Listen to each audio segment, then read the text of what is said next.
Hello, everyone, and welcome to English Pod. My name is Marco. And my name is Catherine, and today we're talking about a very important day in a couple's life. That's right, we're going to a wedding, and but this time, it's not going to be so romantic because actually the groom is having second thoughts about the wedding. Okay, that means he's nervous and he's not positive he wants to get married today. So remember, the groom is the man, the bride is the woman. Let's jump right into this dialogue, listen to what's going on, and when we come back, we'll be talking about some of the words and phrases you've heard.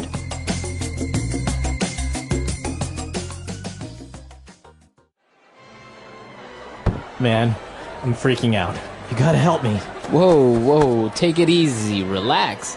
Jeez, you're sweating like a pig. What's going on? I can't go through with this. I just can't. I'm not ready for marriage. What was I thinking? I'm only 35 years old.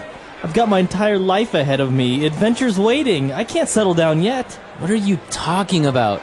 It wasn't more than a month ago that you were rambling on about how you are tired of living the life of a bachelor and how you envy your friends that have a family. I know. Let's think this through. First of all, you cannot leave Amy at the altar. Not only will she be humiliated and kill you, but she is the woman that you love and the woman of your dreams. Why would you want to end that or jeopardize it like this? Second of all, you were just getting cold feet. You know deep down inside that you'd want to marry her. So cut the crap and do it. You're right. I'm being crazy. Okay, I'm ready. Let's do this. Great. Whew. That was a close one. You had me going there for a minute. I thought I was going to have to slap some sense into you.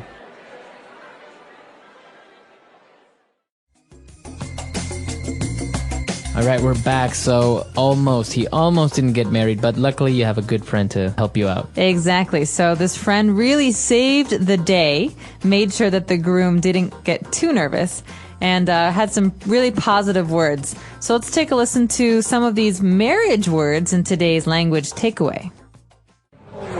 Language takeaway. All right, so as you mentioned, we have this word marriage. Now, marriage is the noun form, right, of actually getting married or to be married. Right. Marriage is the noun, the word that describes the relationship between two married people. Okay, and so you have a relationship, maybe you're dating, but once you get married, the thing between you as a man and a woman, that's your marriage. Your marriage, okay. So you could say, our marriage is in danger. We need to work on our marriage. Exactly. Or we have a happy marriage. All right. Okay, so that's marriage. Now, if you get married, and this guy, he mentioned a phrase, which was to settle down. To settle down. This is a very important phrase. To settle down means to get serious, mature, and to stop living like a child. It means really to have a house or to start having kids. It's a time in life. So to settle down is to become more stable, right? As you say, to buy a house, to have a family, to stay in one place and not be so adventurous or stuff like that. Exactly. So it's to calm down and to be more fixed in life. All right. Now, the opposite of this would be to be a bachelor. Right. So bachelor is a single man, someone who's not married. And you often hear this term when we talk about apartments. So bachelor pad is an apartment that's specific to a single man. Usually there's lots of video games and a fancy TV and a pool table. Exactly. Yeah. All right. So bachelor, we had a lesson about this called bachelor party. Right. Which is a party for a man right before he gets married. Okay. And bachelor is a special word for a man who's not yet married. Okay. Very good. And now as they were talking about not getting married, he said that you can't leave Amy at the altar. So you often hear this in movies, she got left at the altar, or you can't leave her at the altar. This word altar is actually religious. Altar is the table in a church where the priest does all of his work. Right. All right, so an altar is a special religious table. So usually two people will stand in front of an altar and get married, right, with the priest who is doing his thing there. Exactly. He says, do you, Joe, take Samantha to be your bride, blah, blah, blah. So that happens at a special place called the altar. Okay, very good. It's also common in the normal mass, like on Sundays. Right. Okay. And for the last word or phrase today, it's to get cold feet. You're just getting cold feet. Okay, so this is a very funny phrase in English because it doesn't actually mean that your cold. feet are cold, right? So cold feet means you're nervous about something. You might change your mind. Okay. Okay, so people often talk about men and women getting cold feet before a wedding. But you can also relate it to any other situation, not only getting married, right? Yeah, for example, I'm going to go jump out of an airplane tomorrow. Okay, fast forward tomorrow. Oh no, I have cold feet. I don't think I want to jump out of an airplane. Okay, so that's to get cold feet, to have Right. second thoughts or doubts about actually doing something. Exactly, cold feet. All right, so why don't we listen to our dialogue again? Let's keep a lookout for all of these words, and we'll be back in a little bit. Man, I'm freaking out. You gotta help me. Whoa, take it easy, relax. Jeez, you're sweating like a pig. What's going on? I can't go through with this. I just can't. I'm not ready for marriage. What was I thinking? I'm only 35 years old. I've got my entire life ahead of me. Adventure's waiting. I can't settle down yet. What are you talking about? It wasn't more than a month ago that you were rambling on about how you are tired of living the life of a bachelor and how you envy your friends that have a family. I know. Let's think this through. First of all, you cannot leave Amy at the altar. Not only will she be humiliated and kill you, but she is the woman that you love and the woman of your dreams. Why would you want to end that or jeopardize it like this? Second of all, you were just getting cold feet. You know deep down inside that you'd want to marry her. So cut the crap and do it. You're right. I'm being crazy. Okay, I'm ready. Let's do this. Great. Whew, that was a close one. You had me going there for a minute. I thought I was going to have to slap some sense into you. All right, we're back. So now why don't we take a look at 4 key phrases that we found in this dialogue on Fluency Builder. Fluency Builder. This first one is a really great phrase because it's very, well, it's easy to picture this, what we're describing. Sweating like a pig. To sweat like a pig. Okay, you're sweating like a pig. All right, this is a way to say that someone is sweating a lot. A lot. Okay, and it's really gross or disgusting. Now, do pigs actually sweat? I don't know if pigs actually sweat, but you imagine someone smells bad and they have, sweat on their face and their back and their arms. All right, well, sometimes don't you say you're sweating like a dog? You could also say that. I guess we like animals in English, but this is just a really great way to say that someone is really sweaty. All right. And, well, he was sweating and he was really nervous because he said, I can't go through with this. What does he mean, go through with this? With what?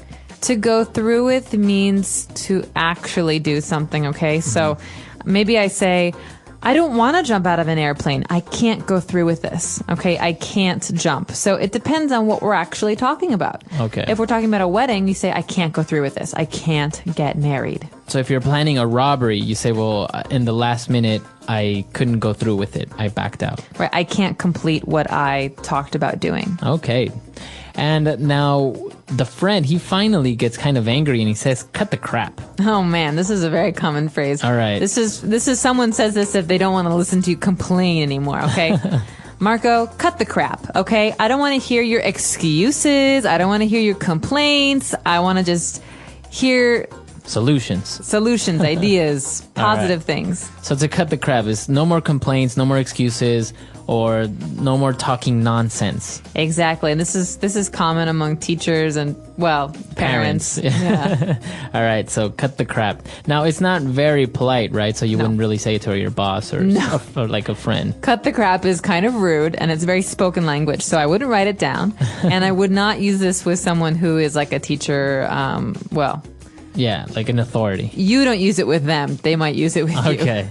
And for our last phrase, he said, whew, you had me going there for a while, or you had me going there for a minute.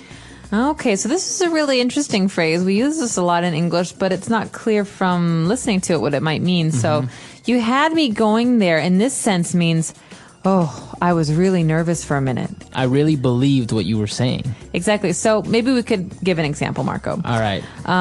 Did you know that yesterday I won the lottery? I mean, I won like $1 million and I had the perfect numbers. Oh my God, really? Can I have $1 million? I would love to help you out, man, but no, I didn't actually win $1 million. You had me going there for a minute. You actually believed me. I did for a little while. You believed me. Okay, maybe not. He's not that gullible. That gullible. All right, but that's what it means, right? To believe someone's story or to think that something's going to happen even though it doesn't. Right. You had me going there. That means what you thought was going to happen didn't happen. So you can use it in the third person. It's like, yeah, I was telling him this awesome story and I really had him going for a while. He really believed me, Right. and then I told him it wasn't true. Okay. Yeah. Great phrases. Now let's listen to our dialogue for the last time, and we'll be back to talk a little bit more about getting cold feet.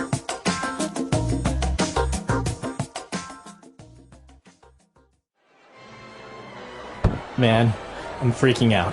You gotta help me. Whoa, take it easy. Relax. Jeez, you're sweating like a pig. What's going on? I can't go through with this. I just can't. I'm not ready for marriage. What was I thinking? I'm only 35 years old. I've got my entire life ahead of me. Adventure's waiting. I can't settle down yet. What are you talking about? It wasn't more than a month ago that you were rambling on about how you are tired of living the life of a bachelor and how you envy your friends that have a family. I know. Let's think this through. First of all, you cannot leave Amy at the altar. Not only will she be humiliated and kill you, but she is the woman that you love and the woman of your dreams. Why would you want to end that or jeopardize it like this? Second of all, you were just getting cold feet. You know deep down inside that you'd want to marry her. So cut the crap and do it. You're right. I'm being crazy. Okay, I'm ready. Let's do this. Great. Whew. That was a close one. You had me going there for a minute. I thought I was gonna have to slap some sense into you.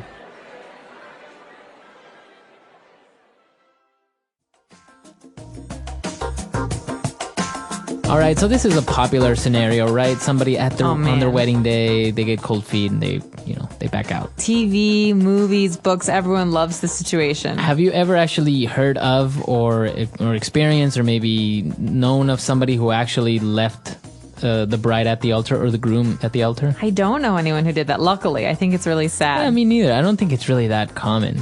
No, but there was a movie just about this. So there's a woman, Julia Roberts, who tries to get married, but never can. So it's called Runaway Bride. Right. Because every time she goes to the altar, she gets nervous. She gets cold feet and she runs away. Right. So they call her the Runaway Bride. I can't imagine this actually happening to someone. I mean, you have all your family there, your friends. I know, it'd be so embarrassing. It's amazing. And expensive. Exactly, because you've already paid for everything. So do you get to eat the cake if you're the one who's left behind? I think so. Everything's paid for, right? Exactly. And drink all the liquor. All right. Oh. So that's all the time we have for today. If you have any questions, any comments, you can come to our website at EnglishPod365.com, and we'll see you guys there. Bye, everyone. Bye.